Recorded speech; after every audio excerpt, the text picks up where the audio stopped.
শহর থেকে দূরে নির্জন একটি স্থানে একটি বাড়িতে মাত্র 4 জন ব্যক্তির বসবাস। দুর্ভাগ্যক্রমে 2 জন স্কুল শিক্ষিকা ওই বাড়িতে এসে আটকা পড়ে যায়। আর এরপরই তারা বুঝতে পারে ওই বাড়িতে বসবাসকারী মানুষেরা স্বাভাবিক নয়। এরপর ওই স্কুল শিক্ষিকাদের সাথে যা যা ঘটে না দেখলে বিশ্বাস করতে পারবেন না। তবে সব থেকে বড় ছটকা তখনই খাবেন যখন এই বাড়ির আসল রহস্য জানতে পারবেন। আপনাকেও মেনে নিতে কষ্ট হবে যে এই ঘটনাটি বাস্তবে ঘটেছিল। হ্যালো ফ্রেন্ডস, দিস ইজ প্লাবন অ্যান্ড ওয়েলকাম টু প্লাবন ওয়ার্ল্ড। বলছি নাগপুরের সত্য ঘটনার উপর নির্মিত psychological suspense thriller movie welcome হোমের কথা। ভারতের নাগপুর। সময়টা সকালবেলা। বিদ্যুৎ বিভাগের এক লোক বৈদ্যুতিক খুঁটির পরিদর্শন করছে। মাথার উপর সূর্য এসে পড়েছে, বেশ গরম। তারপর আবার তার সাথে থাকা বোতলের পানিও শেষ। লোকটি খেয়াল করে পাশে একটি দোতলা বাড়ি, তাই পানি চাইতে সেই বাড়িতে গিয়ে দরজায় নক করে। তখনই ভিতর থেকে একটি মেয়ের চিৎকারের শব্দ ভেসে আসছিল। ভিতর থেকে কেউ দরজার দিকে এগিয়ে আসছে। এখান থেকে সিন শিফট হয়। আমাদের অনুজা নামে একটি মেয়েকে দেখানো হয়। অনুজা এখানে নতুন এসেছে আর এখানে একটি স্কুলে চাকরি নিয়েছে। অনুজা ভৈরব নামে একটি ছেলের সাথে বিয়েও ঠিক হয়ে আছে। সামনে তাদের বিয়ে, তাই ভৈরব অনুকে ছুটি নিয়ে বিয়ের প্রিপারেশন নিতে বলছে। কিন্তু অনুজা বলে মাত্রই সে জয়েন করেছে, এখন ছুটি নিতে পারবে না। এদিকে আবার অনুজার চাকরি করাটা ভৈরব আর ভৈরবের মা একদমই পছন্দ করে না। তারা বিয়ের পর চাকরি করতেও দিবে না। আর এটা নিয়েই কয়েকদিন যাবত দুজনের মধ্যে বাকবিতণ্ডা চলছেই। অনুজা যখন ভৈরবের কথা মানছিলই না, ভৈরব বলে ঠিক আছে, আমি তোমার বাবার সাথে কথা বলছি। অবশ্য অনুজা তার বাবাকে কল করতে নিষেধ করে। তারপরও ভৈরব কল করায়। এখন অনুজার বাবাও কল করছে। সিন চলে যায় পরবর্তী দিন। অনুজা একটি স্কুলে জয়েন করেছে। অনুজার বাবা কল করে বলে, কি সমস্যা তোর? ছেলে হাতছাড়া হয়ে গেলে এই বয়সে কে বিয়ে করবে তোকে? ও যা বলছে তাই কর। অবশ্য অনুজা তার কলটি কেটে দেয়। অনুজার যেহেতু আজ প্রথম দিন, তাই যোশী নামে এই স্কুলের একজন ম্যাথ টিচার এসে অনুজার সাথে কথা বলতে শুরু করে। অনুজা বুঝতে পারে যোশী তার সাথে লাইন মারার চেষ্টা করছে। অবশ্য এর মধ্যেই নেহা নামে আরেক টিচার এসে যোশীকে সেখান থেকে ভাগিয়ে দেয়। এরপর অনুজা ক্লাস দিতে যায়। তখনই কালেক্টর অফিস থেকে একটি চিঠি আসে, মানে আদমশুমারির জন্য তাদের নাম এসেছে। এজন্য তারা কালেক্টর অফিসে চলে যায়। কালেক্টর অফিসে যাওয়া মাত্রই কালেক্টর অফিস থেকে অনুজাকে যোশীর সাথে দিচ্ছিল। কিন্তু অনুজা জানায় যোশীর সাথে আমি কমফোর্টেবল না, তাই অনুজা আর নেহাকে এক টিমে দেয়া হয়। এরপর নেহা আর অনুজার ভটভটিটি নিয়ে জনসংখ্যা গণনার কাজে নেমে পড়ে। তারা লিস্ট দেখে দেখে তাদের কাজ করতে থাকে। এর মধ্যে একটি বাড়ির ঠিকানা ছিল বেশ দূরে। তারা দুজন খুঁজতে খুঁজতে শহর থেকে নির্জন একটি জায়গায় এসে পড়ে। আর এরপরই ওই বাড়িটি চোখে পড়ে, যেটি আমরা প্রথমে দেখেছিলাম। অনু আর নেহা ওই বাড়িতে গিয়ে দরজায় নক করে, কিন্তু কেউ দরজা না খোলায় নেহা বলছিল পুরাতন ঠিকানা হবে, এখানে হয়তো কেউ বসবাস করে না, চল আমরা চলে যাই। তবে এর মধ্যেই বৃষ্টি শুরু হয়ে যায় আর ভিতর থেকে একটি মেয়ে দরজা খুলে উকি দেয়। অনুজা বলে, আমরা গণনা করতে এসেছি, কিছু তথ্য জানার দরকার ছিল। কিন্তু মেয়েটি দরজা না খুলে বারবার ভিতরের দিকে তাকাচ্ছিল। বাইরেও বৃষ্টি, তাই বাধ্য হয়ে নেহারা দরজার শিকল খুলে ঘরে ঢুকে পড়ে। এই মেয়েটির নাম প্রেরণা। প্রেরণা প্রেগনেন্ট। প্রেরণা নেহা আর অনুকে ভিতরে নিয়ে যায়।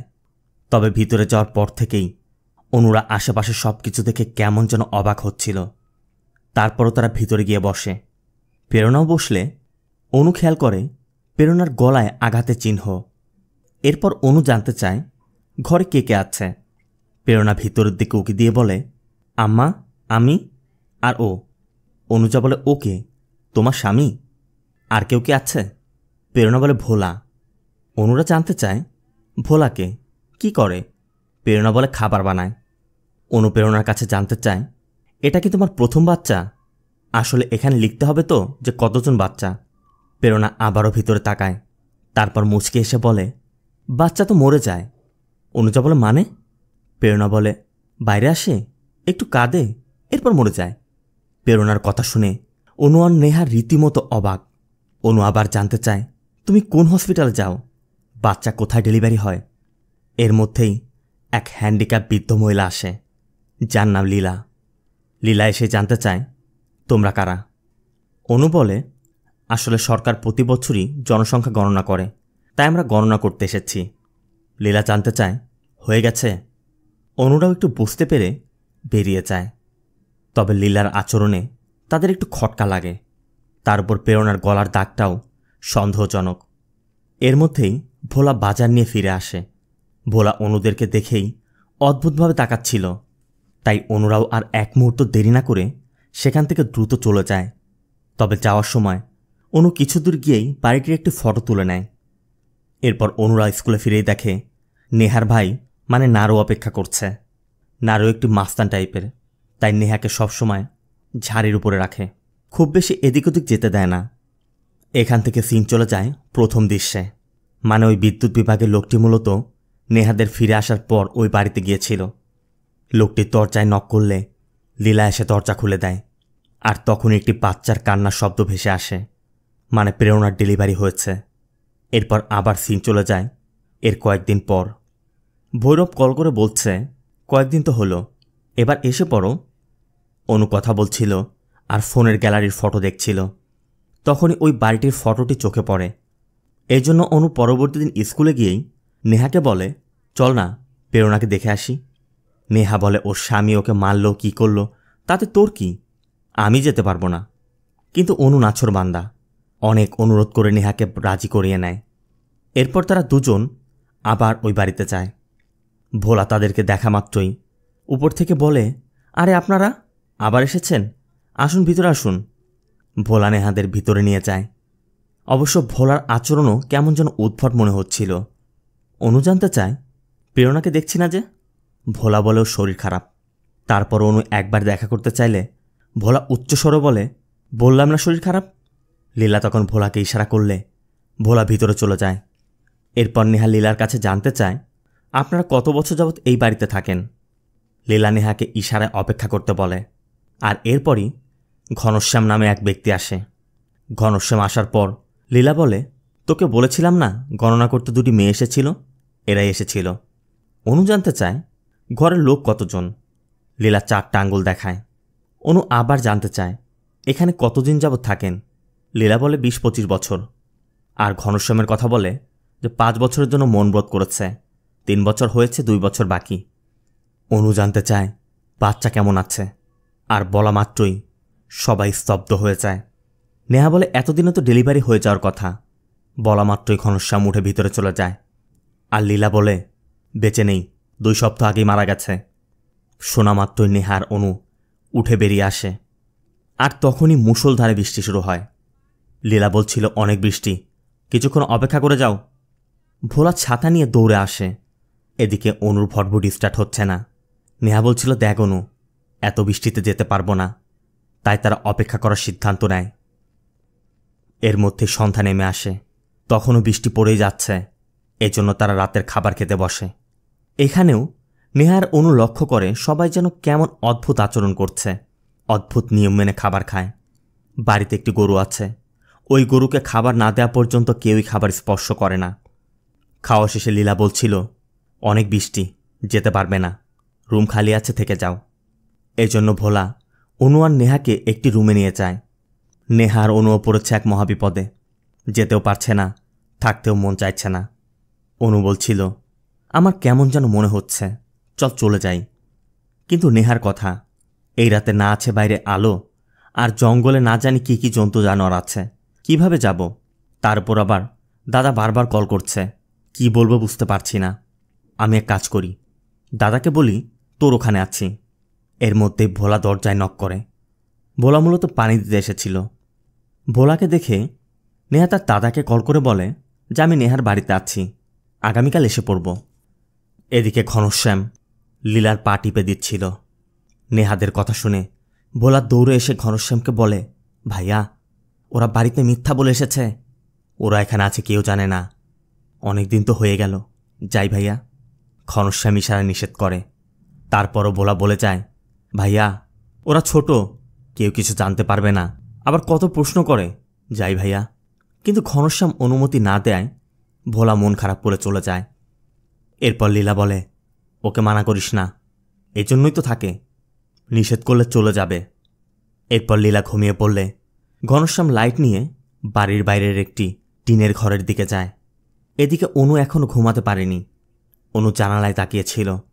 অনু ঘনশ্যামকে দেখে ঘনশ্যামের দিকেই তাকিয়েছিল। তবে ঘনশ্যাম দরজা খুলতেই অনু ভিতরে কিছু একটা দেখতে পেয়ে একদম চমকে ওঠে। অনু দ্রুত নেহাকে ঘুম থেকে জাগায় এবং নেহাকে বলে, চল এখনই আমরা এখান থেকে চলে যাব। নেহা জানতে চায় কি হয়েছে। অনু বলে, চুপ, চিৎকার করিস না, আমি একটি ডেড বডি দেখেছি, এখনই আমাদের যেতে হবে। এরপর দুজন মিলে চুপি চুপি দরজা খুলে বেরিয়ে আসে, কিন্তু সামনের পিছনের সব দরজায় তালাবদ্ধ। বের হওয়ার কোনো উপায় নেই। তবে লীলার রুমের সামনে যেতেই দেখে লীলার দরজায় চাবির ছড়া ঝুলছে। এরপর আস্তে আস্তে তারা চাবির ছড়া নিয়ে দরজা খুলে ফেলে। কিন্তু নেহা এখনও বলছিল, তুই শিওর তো ডেড বডি দেখেছিস? অনু বলে, মনে তো হলো। নেহা বলে, তোর ধারণার উপরে এত রাতে বের হব? অবশ্য তারা প্ল্যান করে আগে ওই ঘরে গিয়ে দেখবে আসলে সেখানে কোনো ডেড বডি আছে কিনা। যদি ডেড বডি থেকে থাকে তবে তারা চলে যাবে। এই জন্য ঘর থেকে টর্চ নিয়ে দুজনেই ওই ঘরটার দিকে যায়। অন্ধকারে ঘরের মধ্যে ঠিকমতো দেখা যাচ্ছিল না। তবে অনেক খোঁজার পর অনু খেয়াল করে মেঝেতে একটি কাটা আঙ্গুল পড়ে আছে। পাশেই সুইচ ঝুলছিল, আর সুইচ দেয়া মাত্রই দেখা যায় এক লোককে এখানে শিকল দিয়ে বেঁধে রাখা হয়েছে। এটা দেখা মাত্রই আতঙ্কে দুজনই ভোঁদৌড়। অন্ধকারের মধ্যে কে কোন দিকে যাচ্ছে কিছুই বুঝতে পারছে না। এদিকে বৃষ্টি হয়, পানি জমে গেছে, কাদার মধ্যে পড়ে ব্যাগও হারিয়ে যায়। ফোন কোথায় আছে সেটাও খুঁজে পাওয়া যাচ্ছে না। ঘুটঘুটে অন্ধকার। জঙ্গলের ভিতর থেকে হিংস্র প্রাণীগুলোর শব্দ আসছে। নেহার অনু চিন্তা করে এই অবস্থায় তারা কোথাও যেতে পারবে না। একমাত্র উপায় ওই বাড়িতেই ফিরে যাওয়া। এই জন্য কোনো রাস্তা না দেখে তারা আবার ওই বাড়িতে ফিরে আসে।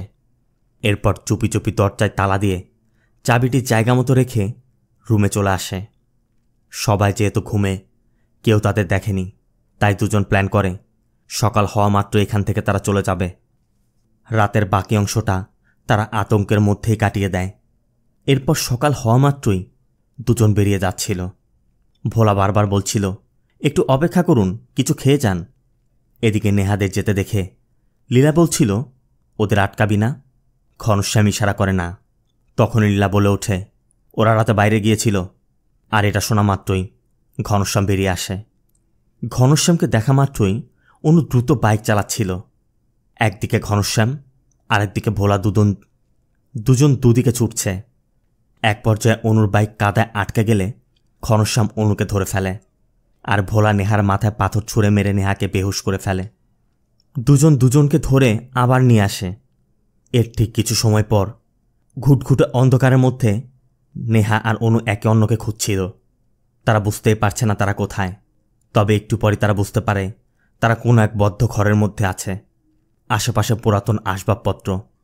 অনু একটি মই দেখে ওই মই বেয়ে উপরে ওঠে।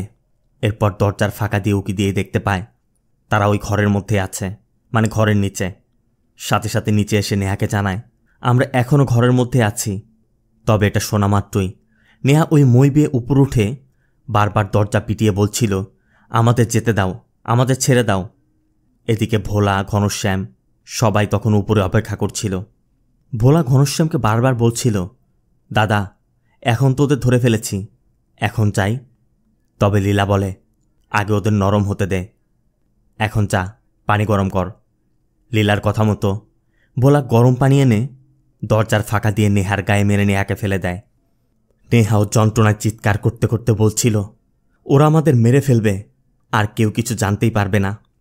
অনু বোঝানোর চেষ্টা করে, আমরা একটা উপায় বের করে এখান থেকে মুক্ত হব। নেহার কথা কিসের উপায় বের করবি? তোর কথা মতোই তো এখানে এসে এই অবস্থা, সব দোষ তোর। আর এমন পরিস্থিতিতে পড়লে কী বা বলবে? ভাবুন তো, এমন পরিস্থিতিতে আপনি নিজে পড়েছেন, তখন আপনার মনের অবস্থা কেমন হবে? এদিকে আবার অনুকে ফোনে না পেয়ে ভৈরব অনুর খোঁজ করতে অনুর ভাড়া বাসায় এসে জানতে পারে অনু 2 দিন হলো বাসায় নেই। বাড়িওয়ালা ভৈরবকে স্কুলে গিয়ে যোগাযোগ করতে বলে। তবে ভৈরব যখন বের হচ্ছিল তখনই নেহার ভাই মানে নারু আসে। নারু নেহাকে খুঁজতে এসেছে। নারু উল্টো অনুর দোষ দেয় এবং বলে, ওর তো ওই জোশীর সাথে অবৈধ সম্পর্ক ছিল, দেখ কোথাও ভেগেছে হয়তো। এটা নিয়ে দুজনের মধ্যে একটু ঝামেলা বেঁধে যায়। তখন বাড়িওয়ালা বলছিল, তোমরা পুলিশে কমপ্লেন করো। কিন্তু নারুর কথা, সে পুলিশে কমপ্লেন করবে না, তার মান সম্মান চলে যাবে। এটা বলে নারু চলে যায়। আর এরপর ভৈরবও চলে যায়। এদিকে অনু আর নেহা কান্না করেই যাচ্ছে। হঠাৎ অনু একটু সামনে গিয়ে কিছু জিনিসপত্র দেখে নেহাকে বলে, দেখ, প্রেরণার এখানেই ডেলিভারি হয়েছে, এই তো সব জিনিসপত্র পড়ে আছে। তবে কি প্রেরণা ওর ওয়াইফ না? প্রেরণাও কি আমাদের মতো এখানে আটকে পড়েছে? এটা ভেবে তাদের মধ্যে আতঙ্ক আরও বেড়ে যায়। দুজনে একটি প্ল্যান করে। এরপর দরজায় নক করে নিচে থাকা রড নিয়ে অপেক্ষা করতে থাকে। অন্যদিকে শব্দ করায় ঘনশ্যাম ভোলাকে নিয়ে নিচে নেমে আসে এবং একটি বেত নিয়ে নেহাদেরকে এলোপাতাড়ি পেটাতে থাকে। এমনকি অনুর নাকে ঘুষি মেরে অনুকে বেহুশ করে দেয়। এরপর দুজনকে ফেলে রেখে ঘনশ্যামরা উপরে আসে। আর ঘনশ্যাম ফিরে আসা মাত্রই লীলা প্রেরণাকে ইশারা করতেই প্রেরণা অন্য ঘরে চলে যায়। এরপর ঘনশ্যাম প্রেরণার সাথে ফিজিক্যাল করে। এর ঠিক কিছু সময় পর ভোলা বলছিল, খাবার দিলে ওদের শক্তি বেড়ে যাবে, খাবার দিব না। কিন্তু লীলার কথা, না হলে মারা যাবে, যা খাবার দে। এর জন্য ভোলা খাবার নিয়ে নিচে যায়। ভোলা নেহাকে তুলে নিজ হাতে খাবার খাওয়াতে থাকে। নেহাও বাধ্য হয়ে খাবার খাচ্ছিল। নেহাও বুঝতে পারছিল ভোলা কি চাচ্ছে, তাই নেহা খেতে চাচ্ছিল না। আর এটা দেখে ভোলা নেহাকে জোরাজুরি করছিল। তখনই পাশে থেকে অনু ভোলাকে আঘাত করে ফেলে দেয়। আর ভোলাও এর জন্য রাগ করে আবার মারতে শুরু করে। ভোলা অনুর গলা টিপে শ্বাসরোধ করার চেষ্টা করে। এরপর অনু যখন নিস্তেজ হয়ে যাচ্ছিল তখন অনুকে ফেলে রেখে ভোলা চলে যায়। আর ভোলা চলে যাওয়ার পরই অনু উঠে পড়ে। অনু পাশে থাকা একটি মোবিলের কৌটা থেকে হাতে মোবিল নিয়ে ওই রশি থেকে হাত বের করে নেয়। এরপর নেহার বাঁধন খুলে দেয়। দুজন মিলে আশেপাশে ঘুরঘুর করতে থাকে যে কিভাবে তারা বের হবে। এর মধ্যেই খুঁজতে খুঁজতে একটি স্থানে একটি ছিদ্র পায়। আর সেখানে খুঁড়তেই দেখে এটি মূলত একটি পুরাতন টানেল। তাই দুজন ওই টানেল দিয়ে বেরিয়ে আসে। তবে আসার সময় অনুর পা কেটে যায়, তাই নেহা আগে বের হয়ে আসে। এদিকে স্কুল থেকে জানতে পেরে নারু তাদের খোঁজে এখানে এসেছে। নেহা অবশ্য এখনও তাকে দেখেনি। তবে নেহা ঘনশ্যামকে দেখা মাত্রই পাশেই লুকিয়ে পড়ে। অনুও টানেল থেকে বেরিয়ে খুঁড়িয়ে খুঁড়িয়ে ওই টিনের ঘরের ভিতরে গিয়ে লুকিয়ে থাকে। এদিকে নারু নেহার ফটো দেখিয়ে জানতে চায় ও আর একটি মেয়ে এখানে এসেছিল। বলা সোজাসাপটা বলে দেয় এখানে আসেনি। অন্যদিকে অনু ঘরে ঢুকতেই দেখে লোকটি এখনও জীবিত, তাই শিকল খুলতে চেষ্টা করে। এই লোকটি মূলত বিদ্যুৎ বিভাগের সেই লোক। মোট কথা, যে এই বাড়িতে একবার ঢুকে সে আর বের হতে পারে না। অনু অনেক চেষ্টা করেও শিকল খুলতে পারছিল না। এজন্য অনু লোকটিকে বলে, তুমি থাকো, আমি তোমাকে কথা দিচ্ছি, আমি তোমার জন্য আবার ফিরে আসব। এদিকে নারু চলে যাচ্ছিল। তখনই নারু খেয়াল করে বাড়ির বাইরে নেহারের ব্যাগে থাকা নেহার ফটোটি পড়ে আছে। তার মানে ওরা এখানে আছে। আবার ওই লোকটা অনুকে বলছে, আমি ওই বাচ্চাকে দেখেছি, ওই পুরোটা বাচ্চাকে মেরে ফেলেছে। শুধু ওই বাচ্চাই না, এর আগে সব বাচ্চাকেই মেরেছে। এদিকে নারু বাইক থেকে নেমে ঘনশ্যামের কলার ধরে জানতে চায়, কোথায় আমার বোন? আর নারুর কণ্ঠ শুনে নেহাও বেরিয়ে আসে। কিন্তু এতক্ষণে ভোলা আর ঘনশ্যাম নারুর মাথায় পাথর মেরে নারুর মাথা পিষে ফেলে। নেহার চোখের সামনেই নারুর বিভৎস দেহটি পড়ে আছে। সাথে সাথে ভোলা দৌড়ে গিয়ে নেহাকে ধরে আবার ঘরে নিয়ে যায়। এদিকে প্রেরণার দোতলা থেকে ঘনশ্যামকে ইশারা করে দেখিয়ে দেয় অনু ওই ঘরে পালিয়েছে। এদিকে অনু পালানোর চেষ্টা করছিল, কিন্তু পায়ে আঘাত থাকায় বেশি দূর যেতে পারছে না। দৌড়াতে দৌড়াতে সামনে আর রাস্তা না থাকায় অনু বাধ্য হয়ে ঘনশ্যামের সাথে আবার ফিরে আসে। এরপর দুজনকেই দুটি আলাদা রুমের মধ্যে নিয়ে আটকে রাখা হয়। ভোলাও তখন ঘনশ্যামকে গিয়ে বারবার বলছিল, ভাইয়া যাই। এক পর্যায়ে ঘনশ্যাম ভোলাকে অনুমতি দিয়ে দেয়। ভোলা তো মহাখুশি। ভোলা সুন্দর করে গোসল করে ভালো কাপড় পরে নেহার রুমে আসে। ভোলা নেহাকে জোরপূর্বক ধর্ষণ করে। অন্য ঘর থেকে অনু নেহার চিৎকার শুনে দরজায় শব্দ করে যাচ্ছে। আর এটা দেখে ঘনশ্যামও অনুর একটি কান কেটে দিয়ে অনুকে নেহার রুমে নিয়ে নেহার অবস্থা দেখায়। অনু দেখে নেহা অর্ধনগ্ন অবস্থায় বিছানায় পড়ে আছে। এরপর ঘনশ্যাম আবার অনুকে ওই ঘরে নিয়ে আটকে রাখে। কিন্তু অনু ভাবছিল যে কোনো মূল্যে তাকে এখান থেকে বের হতেই হবে। অনু তখন খেয়াল করে জানালায় কাঠ দিয়ে আটকে রাখা, আর তাই ওই কাঠের বাঁধন খুলে অনু জানালা দিয়ে লাফ দেয়। এদিকে ভোলা আবারও নেহার কাছে এসে দেখে নেহা হাত কেটেছে, তাই ভোলা নেহার হাতে কাপড় বেঁধে দিচ্ছিল। আর তখনই বাইরের গরুর ঘরে আগুন জ্বলে ওঠে, মানে অনু আগুন দিয়েছে। দেখা মাত্রই ভোলার ঘনশ্যাম দৌড়ে আসে কিন্তু এতক্ষণে সব জ্বলে গেছে। ঘনশ্যামরা গরুটার পূজা করত, তাই তারা পাগলের মতো শুরু করে। ভোলাকেও মারতে থাকে। লীলা আর প্রেরণাকেও দেখা যায় কান্না করছে। ভোলা বুঝতে পারে এটা অনুর কাজ, তাই ভোলা দৌড়ে ওই টিনের ঘরে গিয়ে দেখে এখানেও কেউ নেই। এদিকে প্রেরণাকে দেখা যায় নেহার জন্য পানি নিয়ে এসেছে। নেহা প্রেরণাকে দেখে বলে, আমাদের প্রথমেই ইশারা করে বলতে পারতে, তাহলে আমরা কখনই ফিরে আসতাম না, পালিয়ে যেতাম। প্রেরণা নেহাকে চুপ করিয়ে পানি খাওয়ায়, এরপর বলে, শব্দ করো না, বাবা মারবে। শোনা মাত্রই নেহা যেন আকাশ থেকে বলল। নেহা জানতে চায় বাবা? প্রেরণা বলে, হ্যাঁ বাবা। বাবা রেগে গেলে অনেক মারে, খেতে দেয় না, বেত দিয়ে অনেক মারে। তবে যদি ওনার কথা শুনি তাহলে মারে না, খেতেও দেয়। সে সব কিছু বেত দিয়েই বোঝায়। মাকেও বোঝাতো, কিন্তু একদিন মা বুঝেনি, মাকে মেরে ফেলেছে। প্রেরণার মুখে এসব শুনে নেহা যেন হতবম্ব হয়ে যাচ্ছিল। নেহা তখন প্রেরণাকে অনুরোধ করে তাকে যেন পালানোর ব্যবস্থা করে দেয়, কিন্তু প্রেরণা ঘনশ্যামের ভয়ে বলে বাবা মারবে। এর জন্য প্রেরণা দ্রুত দরজা লাগিয়ে পালিয়ে যায়। অন্যদিকে ভোলা অনুকে খুঁজেই যাচ্ছে। হঠাৎ জঙ্গলের মাঝে টর্চ পড়ে থাকতে দেখে ভোলা এদিক ওদিক তাকাচ্ছিল। আর এদিকে অনু ভোলাকে দেখা মাত্রই সেখান থেকে দৌড়। ভোলাও পিছু করছে। এদিকে প্রেরণা চুপি সারে নেহার দরজা খুলে দেয়। নেহাও সেখান থেকে পালানোর চেষ্টা করে, আর নেহাকে দেখে ঘনশ্যামও বেরিয়ে যাচ্ছিল। এদিকে অনু একটি ঝোপের মধ্যে বসেছিল। ভোলা আসা মাত্রই অনু একটি পাথরের টুকরো নিয়ে ভোলার মাথায় আঘাত করে। সাথে সাথে ভোলা পড়ে যায়, আর অনু ওই সুযোগে ভোলার হাতে থাকা ছুরিটি নিয়ে ভোলার পেটে ঢুকিয়ে দেয়। এরপর ভোলাকে এই অবস্থায় ফেলে অনু আবার সামনের দিকে যেতে থাকে। এদিকে ভোলাকে এমন অবস্থায় দেখে জঙ্গলের হিংস্র জন্তুরা এসে ভোলাকে মেরে ফেলে। আর ভোলার চিৎকার শুনে ঘনশ্যামরা বুঝতে পারে। সাথে সাথে ঘনশ্যাম বাড়ির দরজা বন্ধ করে দেয়। এতক্ষণে সকাল হয়ে এসেছে। অনুকে দেখা যায় এদিকে এগিয়ে আসছে। অনুকে দেখে নেহাও দৌড়ে এসে জড়িয়ে ধরে। নেহা বলে, ওই ভোলা। অনু বলে, ওকে আমি মেরে ফেলেছি, এখন ওই বুড়োকে মারতে যাচ্ছি। নেহা বলে, না অনু, যাস না, চল পালিয়ে যাই, ও আমাদের মেরে ফেলবে। তুই জানিস না প্রেরণা ওর মেয়ে। শুনেই অনু হতবাক। অনু বলে, এত বছর ধরে ও নিজের মেয়েকে ধর্ষণ করে আসছে, এত বাচ্চাকে মেরেছে, আমাদের সাথে এসব করলো। আমি ওকে না মেরে কোথাও যাব না। আর তোর সাথে যা হয়েছে, এরপরও তুই ওকে জীবিত রেখে যেতে চাইবি? এরপর দুজন মিলে ওই টানেল দিয়ে আবার ঘরের মধ্যে প্রবেশ করে। ঘনশ্যামরা তখন পাশের ঘরেই বসেছিল। ঘনশ্যামও বুঝতে পারে ওরা ঘরে ঢুকেছে। এজন্য ঘনশ্যাম নেহাদের ধরতে চেষ্টা করছিল। ঘনশ্যামকে দেখে নেহা দৌড়ে ছাদে চলে যায়। ঘনশ্যামের পিছে পিছে যায়। এরপর অনু আর ঘনশ্যামের মধ্যে ধস্তাধস্তি চলতে থাকে। এদিকে নেহা ছাদে উঠছিল। তখনই লীলা নেহাকে মারতে এলে নেহা নিজে বাঁচতে বাধ্য হয়ে নেহা লীলার গলার মধ্যে কাঁচি ঢুকিয়ে দেয়। সাথে সাথে লীলা মারা যায়। অন্যদিকে অনুও ঘনশ্যামের মাথায় আঘাত করে ঘনশ্যামের মাথা ফাটিয়ে ঘনশ্যামকে ছাদ থেকে নিচে ফেলে দেয়। এরপর নিচে নেমে এসে ঘনশ্যামের গলায় ছুরি চালিয়ে ঘনশ্যামের মৃত্যু নিশ্চিত করে। এরপর নেহা আসার পর দুজন মিলে বাড়ি থেকে বেরিয়ে আসে। বাস্তব ঘটনাতেও ঘনশ্যামরা 20 বছর যাবত ওই বাড়িতে বসবাস করছিল। আর এই 20 বছরে ঘনশ্যামের দ্বারা প্রেরণা 8টি বাচ্চার জন্ম দেয়, যা 7 জনকে মেরে ফেলা হয়েছিল। একটি তখনও প্রেরণার পেটে।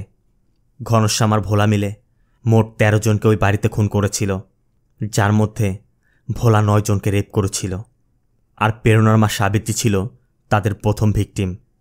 ওই বাড়িতে যে একবার প্রবেশ করে তাদের সত্যিটা জেনে গিয়েছিল, তাকে আর তারা ফেরত যেতে দেয়নি, সবাইকে খুন করেছে। আর অনু আর নেহাই প্রথম যারা ওই বাড়ি থেকে জীবিত ফিরে এসেছিল। কি ঘটনাটি বাস্তবে ঘটেছিল এটা মানতে নিশ্চয়ই আপনার কষ্ট হচ্ছে। কষ্ট হলেও এটাই বাস্তব। নাগপুরের ওই বাড়িতে এই ঘটনাই ঘটেছিল। ঘনশ্যামের মতো এমন অনেক সাইকো আছে যারা আমাদের আশেপাশে আমাদের সমাজে বসবাস করছে। তবে এই ঘটনার মতো সব ঘটনা প্রকাশ্যে আসে না। মুভিটি আপনার কেমন লেগেছে কমেন্টে জানাবেন। ভিডিওটি ভালো লাগলে ভিডিওতে লাইক দিয়ে চ্যানেলটিকে সাবস্ক্রাইব করতে একদম ভুল করবেন না। দেখা হবে অন্য কোনো মুভি বা সিরিজের এক্সপ্লেনেশন ভিডিওতে। ততক্ষণ সব ভালো থাকবেন, সুস্থ থাকবেন। আল্লাহ হাফেজ।